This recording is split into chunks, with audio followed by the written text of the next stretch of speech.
যা চেনেন, যা দেখেন, যা শোনেন, তার সবই কি জানেন? কত কিছু জানা হয়েও রয়ে যায় অজানা। আর সেই অজানার খোঁজ দিতেই চলে এসেছি আমি সাকিরুল। আজকে জানা অজানার চতুর্থ পর্বে আপনাদের সকলকে স্বাগত জানিয়ে আজকের জানা জিনিসের অজানা তথ্য আপনাদের কাছে হাজির করব। আপনারা সকলে জানেন কলকাতার টিপু সুলতান মসজিদ, যেটা ধর্মতলায় রয়েছে। কিন্তু আপনারা কি জানেন আরও একটি টিপু সুলতান মসজিদ এই কলকাতার বুকে রয়েছে? হ্যাঁ, টালিগঞ্জেও রয়েছে আরও একটি টিপু সুলতান মসজিদ। আপনারা কি জানেন টিপু সুলতানের 17তম বংশধর এখনও কলকাতায় বেঁচে আছে, তারা বসবাস করে? না, হয়তো আপনাদের জানা নেই। আপনারা কি জানেন টিপু সুলতানের বংশধরদের কবরস্থান রয়েছে খোদ কলকাতায়? আজকে সেই সমস্ত অজানা তথ্য আপনাদেরকে জানাবো। আজকে জানা অজানা চতুর্থতম পর্বে আপনাদেরকে জানাবো টিপু সুলতান মসজিদের অজানার ইতিহাস এবং টিপু সুলতানের সেই অজানা তথ্য। চলুন দেখে নেওয়া যাক জানা অজানা অনুষ্ঠানের চতুর্থ পর্বে। টিপু সুলতান শাহী মসজিদ কলকাতার একটি বিখ্যাত মসজিদ। 1842 সালে টিপু সুলতানের কনিষ্ঠ পুত্র প্রিন্স গোলাম মোহাম্মদ এই মসজিদটি নির্মাণ করেন। এটি কলকাতার একটি গুরুত্বপূর্ণ পর্যটন আকর্ষণ। সকল ধর্মের মানুষের জন্য এই মসজিদের দ্বার উন্মুক্ত। মসজিদটির গঠনশৈলী টালিগঞ্জের গোলাম মোহাম্মদ মসজিদের অনুরূপ। অতীতে মসজিদে প্রার্থনাকারীদের উজু করার জন্য এসপ্ল্যানেড ট্যাঙ্ক নামে একটি বড় পুকুর খনন করা ছিল। বর্তমানে এই পুকুরটির কোনো অস্তিত্ব নেই। নাখোদা মসজিদের পর কলকাতায় একই নামে আরও দুটি বিখ্যাত মসজিদ আছে। আসল নাম টিপু সুলতান শাহী মসজিদ, কিন্তু মসজিদটি টিপু সুলতান মসজিদ নামেই পরিচিত। কালে কালে বাদ পড়েছে শাহী শব্দটি। প্রথমটি পার্ক স্ট্রিট সংলগ্ন ধর্মতলা অঞ্চলে এবং দ্বিতীয়টি দেশপ্রাণ শাসমল রোডে, যা টালিগঞ্জে অবস্থিত। প্রথম মসজিদটি ধর্মীয় কারণে নির্মিত হলেও দ্বিতীয়টি নির্মাণের পিছনে শুধু উপাসনার উদ্দেশ্য ছিল না, সেই সাথে একটি মিউজিয়ামেরও পরিকল্পনা ছিল। ঐতিহাসিক এই দুটি মসজিদের নথি জোগাড় করা খুবই দুষ্কর।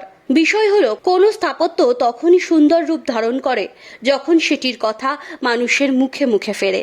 মুখে মুখে ফেরলেও মসজিদ দুটির ইতিহাস সন্ধান পেতে যথেষ্ট বেগ পেতে হয়।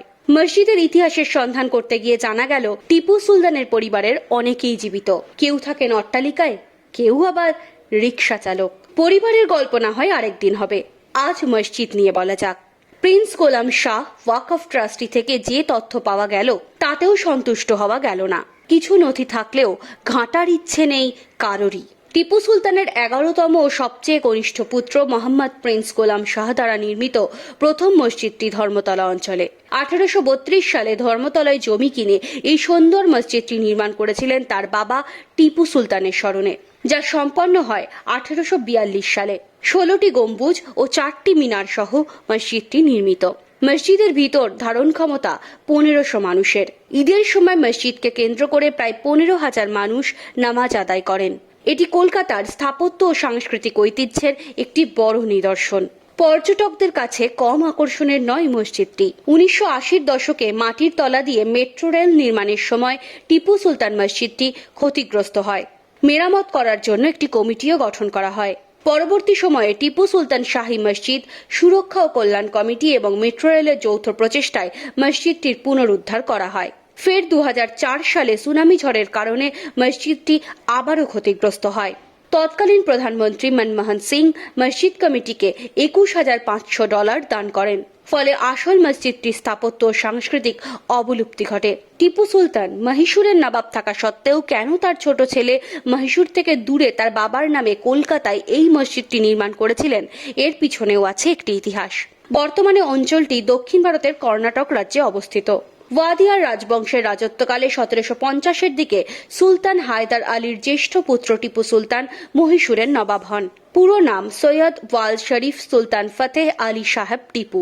টিপু সুলতানের রাজত্বকাল ছিল 10ই নভেম্বর 1750 থেকে 4 মে 1799 পর্যন্ত। একদিকে তিনি যেমন সুলতান ছিলেন, অপরদিকে তিনি ছিলেন বড় মাপের পণ্ডিত ও কবি। মহীশূরের রাজধানী শ্রীরঙ্গপত্তনম ব্রিটিশ বাহিনী দখল করে নেয়। ব্রিটিশ বাহিনীর দখলের পর এবং টিপু সুলতানের মৃত্যুর 6 বছর পর তৎকালীন ব্রিটিশ শাসক 1806 সালে টিপুর সমস্ত পরিবারকে কলকাতায় পাঠিয়ে দেয়। তার কারণ, একদিকে রাষ্ট্র থেকে ছত্রভঙ্গ করা এবং গোটা পরিবারকে যাতে নজরদারি করা যায়। ধীরে ধীরে তারা হয়ে ওঠেন কলকাতাবাসী। টিপু সুলতানের পুত্র গোলাম মোহাম্মদ যখন কলকাতায় আসেন তখন তিনি ছিলেন ছোট্ট শিশু। তিনিও ছিলেন তার পিতার মতোই বিভিন্ন গুণাবলী সম্পন্ন, জড়িত ছিলেন নানাবিধ সমাজ কল্যাণমূলক কাজের সাথে। টালিগঞ্জে দ্বিতীয় মসজিদটি নির্মাণের পাশাপাশি একটি মিউজিয়াম বানানোর পরিকল্পনাও করেন গোলাম মোহাম্মদ। 1 বিঘা তালাব সহ 5 বিঘা জমির পশ্চিম পাশে মসজিদটি অবস্থিত, যেখানে ধর্মীয় কাজের সাথে সাথে কলকাতার জনগণ জানতে পারবেন তার পিতার ঐতিহ্য। মিউজিয়ামটির নাম দেন তিনি মহীশূরের টাইগার, কারণ টিপু সুলতান টাইগার অব মহীশূর নামেও পরিচিত ছিলেন। তবে জাদুঘরটি টিপু সুলতান মসজিদের সামনে স্থাপন করা হবে না, এটা করা হবে কিছুটা দূরে, যেখানে থাকবে সুলতানের ব্যক্তিগত বস্তু ও সামরিক অস্ত্র এবং কামান, যে কামানে লোহার গোলা ব্যবহার করে শত্রুদের আঘাত হেনেছিলেন তিনি। 5টি বৃহৎ গম্বুজ, 4টি বড় মিনার, 16টি ছোট মিনার দ্বারা মসজিদটি নির্মিত। ধারণ ক্ষমতা প্রায় 10,000।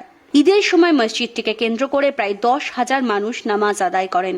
কিন্তু বর্তমানে টালিগঞ্জের মসজিদটির পরিবর্তন লক্ষণীয়।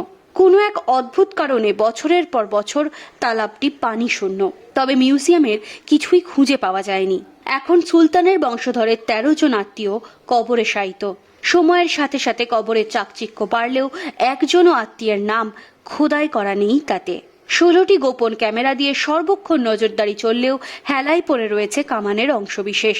কামানগুলি আজ বাতিস্তম্ভ বা কোথাও লম্বা করে মাটিতে পুঁতে রাখা রয়েছে। জানা যায় এই কামানের মধ্যে লোহার গোলা ঢুকিয়ে তৎকালীন ব্রিটিশ সরকার লর্ড ওয়েলেসলির বিরুদ্ধে যুদ্ধ করেছিলেন টিপু সুলতান।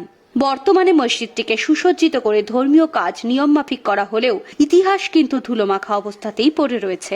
ইতিহাস যত ক্ষয় হতে থাকবে, প্রজন্ম তত অস্বচ্ছ হবে। নাখোদা মসজিদের পর কলকাতায় 2টি টিপু সুলতান শাহী মসজিদই ইতিহাসের পাতায় বড় নিদর্শন, তবে তা এখন শুধুই নামে। Bureau report, NBTV।